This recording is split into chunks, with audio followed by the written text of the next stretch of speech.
No século XV, a Espanha e Portugal eram as grandes potências marítimas que disputavam o controle comercial e religioso do mundo.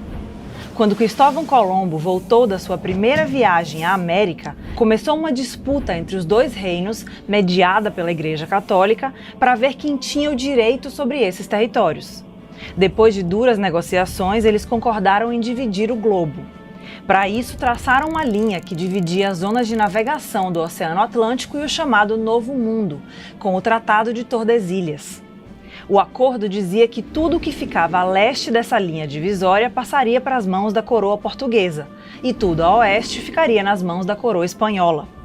É por causa dele que, quando Pedro Álvares Cabral chegou à atual costa da Bahia em 1500, o Brasil ficou sob o controle de Portugal.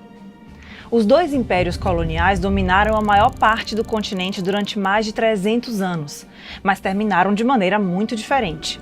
Ao se tornar independente, a América Espanhola se dividiu em muitos países e a portuguesa se manteve em um só. Mas por quê? Para entender os rumos diferentes tomados pelo Brasil e pelo resto da América Latina, é importante falar das diferenças gerais entre os dois impérios, a partir da metade do século XVIII. A primeira dessas diferenças é a organização dos territórios. Para facilitar seu controle, Portugal tinha separado a colônia em duas, o Estado do Brasil e o Estado do Maranhão e Grão-Pará. Essa divisão foi feita pensando em integrar melhor o interior da colônia ao comércio português no Oceano Atlântico. As correntes marítimas fazem com que, a partir do Maranhão, seja mais rápido navegar até Lisboa. O Estado do Brasil estava dividido em capitanias gerais, cujos centros de poder se concentravam principalmente em cidades costeiras, como Rio de Janeiro, Salvador e Recife. Era relativamente fácil viajar de uma a outra em comparação com o Império Espanhol, e isso facilitava que houvesse relação entre as elites políticas nesses centros de poder. Já a América Espanhola era muito mais extensa, e a forma como estava dividida, inclusive geograficamente, era mais complexa e fragmentada. Ela se estendia do que hoje é parte dos Estados Unidos até o Cone Sul, e se dividia em 4 grandes vice-reinos e 4 capitanias gerais. E o fato de que a Espanha não permitia que eles tivessem relações comerciais entre si durante séculos fez com que tivessem poucos laços e fossem administrados de maneira localizada. Outro elemento importante era a Igreja Católica. Em ambas as colônias, ela tinha um papel fundamental no controle da vida cotidiana e política. No Brasil, ela tinha uma estrutura unificada em torno do arcebispado da Bahia. Isso reforçava os laços entre as partes diferentes do território português, que respondiam a um só centro religioso. Já na América Espanhola, a igreja estava dividida em 5 arcebispados, o que contribuía para que a organização dos territórios fosse ainda mais independente. Mas e as pessoas? Bom, as duas sociedades eram formadas principalmente por uma elite minoritária de ascendência europeia, uma enorme população de mestiços que transitavam entre estratos sociais e trabalhadores escravizados, indígenas e africanos. E ambas as sociedades também estavam, é claro, sujeitas ao poder de um rei, que ficava do outro lado do Oceano Atlântico.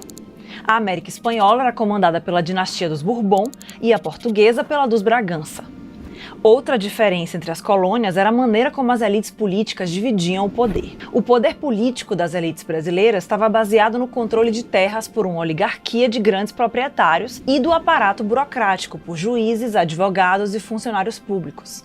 Mas a educação dos burocratas acontecia principalmente em Coimbra, em Portugal, já que a coroa portuguesa não permitia a abertura de universidades no Brasil.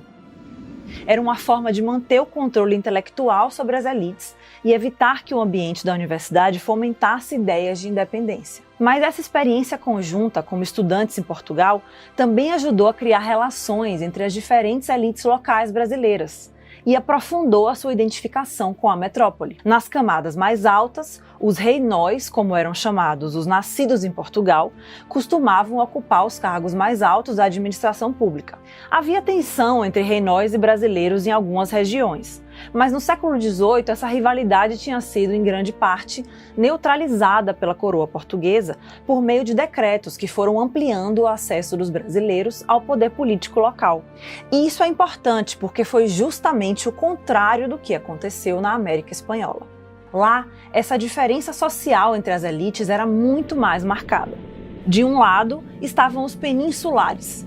Eles vinham da Espanha e eram a minoria que ocupava os altos cargos políticos e administrativos. Do outro estavam os espanhóis nascidos na América, chamados de crioulos. Muitos eram proprietários de terras, pecuaristas ou comerciantes. Em meados do século XVIII, eles eram os que tinham o poder econômico. Mesmo assim, ocupavam os postos mais baixos da administração e se sentiam discriminados porque, apesar de serem espanhóis e de terem recursos, não estavam nos altos níveis do governo. Essa percepção piorou depois das reformas do rei Carlos III. As mudanças durante seu reinado incluíram a reestruturação da administração colonial e o aumento de impostos sobre as colônias. Uma das razões para isso é que a Espanha passava por uma profunda crise econômica e precisava de dinheiro para financiar guerras contra outras potências, como a Inglaterra. Mas a subida dos impostos causou mais indignação nos crioulos contra o que viam como a exploração dos seus lucros pela coroa. Além disso, ao contrário do que ocorreu no Brasil, as reformas significaram que os crioulos passaram a perder espaço no poder local para os peninsulares. Esse contexto favoreceu uma organização das elites crioulas, que mais tarde liderariam os movimentos de independência. Durante esses anos, também começaram a circular nas Américas ideias que questionavam a autoridade das monarquias europeias e da Igreja, promovidas pelas guerras de independência nos Estados Unidos e no Haiti e pela Revolução Francesa. Em meio a tudo isso, as guerras napoleônicas acabaram sendo um ponto de inflexão na relação entre as coroas ibéricas e suas colônias americanas. Vamos começar pelo que aconteceu no território português, que a essa altura já estava unificado em um só estado, o do Brasil. Em 1808, as tropas de Napoleão invadiram Portugal e a família real fugiu para o Rio de Janeiro. O rei Dom João VI levou consigo toda a corte, os arquivos, a tesouraria, as bibliotecas reais e cerca de 15 mil pessoas. E isso é muito significativo para entender a unidade do Brasil. A chegada dos Bragança na colônia era um caso único no mundo. Nunca antes um monarca europeu tinha se mudado com a corte para a América. No próprio interesse da monarquia, é claro, Dom João aboliu o monopólio comercial de Portugal sobre o Brasil, abriu os portos e permitiu que a colônia manufaturasse produtos. E o rei deu um passo além. Criou o Reino Unido de Portugal, Brasil e Algarves, ou seja, o Brasil passava oficialmente a ser o novo centro da coroa e o Rio de Janeiro a capital do Império. Lá foram estabelecidas instituições importantes, como o Conselho de Estado e a Corte Suprema, entre outras. E também foram abertas as primeiras universidades. Com o fim da dominação francesa, aumentou a pressão em Portugal para que Dom João VI voltasse a Lisboa e criasse uma monarquia constitucional. Ele voltou em 1821 e deixou em seu lugar seu filho, Dom Pedro.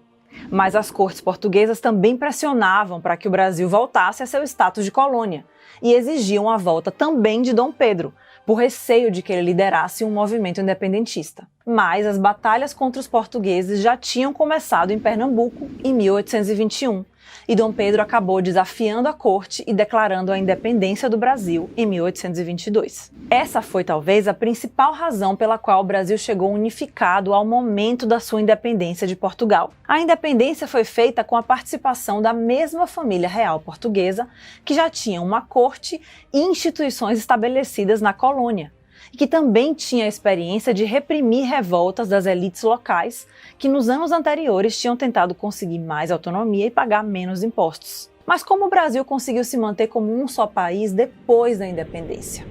Bom, o Brasil era o país do mundo com mais escravos, e a independência recente do Haiti, que foi liderada por escravos, assustava uma parte das elites. O estabelecimento de uma nova monarquia central, com Dom Pedro I como imperador, era uma forma de garantir a ordem pública diante de uma revolta em potencial dos escravos. Durante o Império, houve rebeliões que tentaram separar partes do Brasil ou convertê-las em repúblicas, como a Confederação do Equador, em Pernambuco, a Sabinada, na Bahia, e a Revolução Farroupilha, no Rio Grande do Sul. Mas as elites locais não apoiaram completamente esses movimentos, por medo de que uma desordem social ameaçasse o seu poder. Por isso foi mais fácil para a coroa reprimi-las, ou seja, apesar das diferenças regionais, ter um país unificado sob um único governo naquele momento fez com que as elites conseguissem manter seus privilégios e a estrutura da escravidão. E como a invasão napoleônica impactou a América Espanhola? Napoleão Bonaparte também invadiu a Espanha em 1808. O rei Carlos IV e seu filho Fernando VII abdicaram do trono em favor do general francês. E Napoleão cedeu o trono a seu irmão, que foi coroado como José I. Mas nas colônias, a elite crioula não reconheceu o novo monarca francês. Isso deixou um vazio de poder no território espanhol, que os crioulos aproveitaram para criar seus próprios governos locais e promover movimentos de emancipação. Foi assim que em 1809 começou uma onda independentista, que levou o continente a um longo e complexo processo de fragmentação. Diferentemente dos vizinhos brasileiros, os hispânicos não tinham uma experiência compartilhada de governo único. Além disso, nenhum dos novos centros de poder que surgiram durante essa época, como o México ou Buenos Aires, tinha poder militar para reunir todo o território sob sua liderança. Quando Fernando VII voltou ao poder em 1814, ele tentou submeter outra vez as colônias à coroa espanhola, em vez de garantir a autonomia que elas tinham estabelecido depois de alguns anos de autogoverno. Só que essa decisão aprofundou o ressentimento das elites crioulas e deu mais força aos movimentos de independência. Mas a essa altura, as colônias já estavam tão fragmentadas que foi impossível estabelecer um só país. As sangrentas guerras de independência na região durariam ainda muitos anos. Dá para fazer outro vídeo só sobre isso. Mas apesar das divisões entre os territórios espanhóis, também houve propostas de criação de grandes estados. Essas propostas variavam de uma união de repúblicas como a Grande Colômbia, formada pelos atuais Colômbia, Equador, Venezuela e Panamá, até tentativas de criar monarquias comandadas por reis vindos de uma família real europeia, como as Províncias Unidas do Rio da Prata, que terminariam se tornando Argentina, Paraguai, Uruguai e Bolívia. Todas elas fracassaram e do território espanhol acabaram surgindo 18 países. O último foi o Panamá, em 1903. No Brasil, todo o período imperial foi marcado por tentativas de criar o imaginário de uma identidade nacional e reprimir violentamente os movimentos contrários a essa ideia. Isso continuou mesmo após a proclamação da República em 1889. As independências das colônias de Espanha e Portugal nas Américas foram só o início de um processo que continuou até o século XX. E o seu impacto na política, na economia e na cultura da região é sentido até hoje.